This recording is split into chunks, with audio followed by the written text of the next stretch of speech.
ज्या पद्धतीचे वक्तव्य बलात्कारग्रस्त मुलीबद्दल केले जात आहेत ते अत्यंत असंवेदनशील आहे।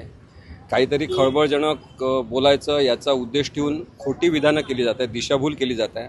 तपासामध्ये खरं तर हा अडथळा आहे। पोलिसांनी अशा लोकांवर कारवाई करायला पाहिजे, परंतु पोलीस त्यांच्या तपासामध्ये व्यस्त असल्यामुळे आम्ही विक्टीमतर्फे आज अर्ज दाखल केलेला आहे आणि अशी विनंती केलेली आहे की जे अशा प्रकारे न्यूसन्स क्रिएटर आहे त्यांच्यावर कारवाई करावी आणि त्यांना समज द्यावी, ऑर्डर एक काढावी की या केसच्या संबंधित जे लोक असतील त्यांनी जे प्रत्यक्ष कोर्टात झालेला आहे त्याचं वृत्तांकन जरूर करावं। तो अधिकार मीडियाचा आहेच, मीडियाचा तो अधिकार आहे, फ्रीडम ऑफ प्रेस आहे, परंतु जे झालं नाही कोर्टामध्ये ते सांगणारे जे लोक आहेत त्यांना मीडियाने सुद्धा प्रसिद्धी देऊ नये, त्यांनी तशा पद्धतीने काही सांगू नये। दुसरं काही राजकीय लोक जे आहेत ते अत्यंत बेताल अशी विधानं करत आहेत।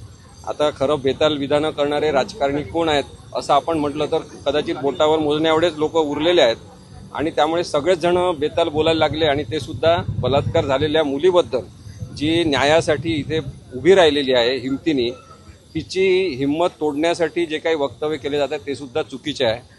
जे राजकीय नेते आहेत किंवा इतर कोणी लोक आहेत ते केवळ सामान्य माणसं आहेत। निर्णय हा न्यायालयामध्ये होणार आहे, त्यामुळे त्या मुलीच्या सोबत उभं राहणं हे आवश्यक आहे व्हिक्टीम म्हणून, आणि तिला कोणत्याही प्रकारचा त्रास होऊ नये याची काळजी घेतली पाहिजे। कारण की जे वक्तव्य केले गेले त्यामुळे त्या मुलीने आम्हाला सांगितलं, वसंतराव मोरेंना मला, की मला आत्महत्या करावं वाटते, इथपर्यंत मला वाईट वाटत आहे। ती सुशिक्षित मुलगी आहे जिने आपल्यावर झालेला अत्याचार सांगण्याचा प्रयत्न केलेला आहे। तिच्या बाजूने न उभं राहता अशा असंवेदनशील पद्धतीने जे वक्तव्य करतात त्यांच्यावर मनाई हुकूम मागण्याचा आम्ही प्रयत्न केला आणि कोर्टाने उद्या 11 वाजता सुनावणी ठेवलेली। सर, मेहरबान कोर्टापुढे ज्यावेळेस ही सगळी सुनावणी झाली, संशयित आरोपीला अटक केली, तेव्हा 7,500 रुपयाचा विषय जो आहे तो कोर्टासमोर न मांडता त्यातील काही वकिलांनी थेट मीडियासमोर मांडला आणि त्यामुळे तरुणीची बदनामी होते। नाही, मी आत्ताच सांगितलं की काही प्रत्येकच व्यवसायामध्ये काही असंवेदनशील लोक असतात, त्यांना संवेदनशीलता आणण्यासाठी खरं तर प्रशिक्षणाचे कार्यक्रम सातत्याने घेतले पाहिजे।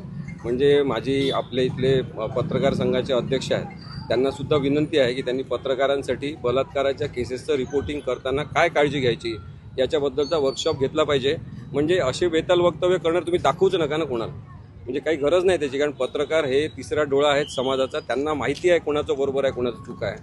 त्यामुळे कुणीतरी आपण वेगळं काहीतरी दाखवतो याच्या नादात त्या लोकांना महत्त्व देणं अशा खोटारड्या ते चुकीचं ठरतं। बिपिनसोबत तुम्ही अपियर होणार आहात 12 तारखेला? आम्ही आज वकीलपत्र दाखल केलेलं आहे, त्यामुळे 12 तारखेला आम्ही अपियर होऊच, पण उद्यासुद्धा सुनावणी आहे। त्याच्यामध्ये वसंतराव मोरे यांच्यासारख्या काही राजकीय नेत्यांनी पुढाकार घेतला आहे, तिला मदत करतायत, ते ही चांगली गोष्ट आहे। मला वाटते की अन्यायग्रस्त लोकांसोबत उभे राहणारे खूप लोक असले पाहिजे।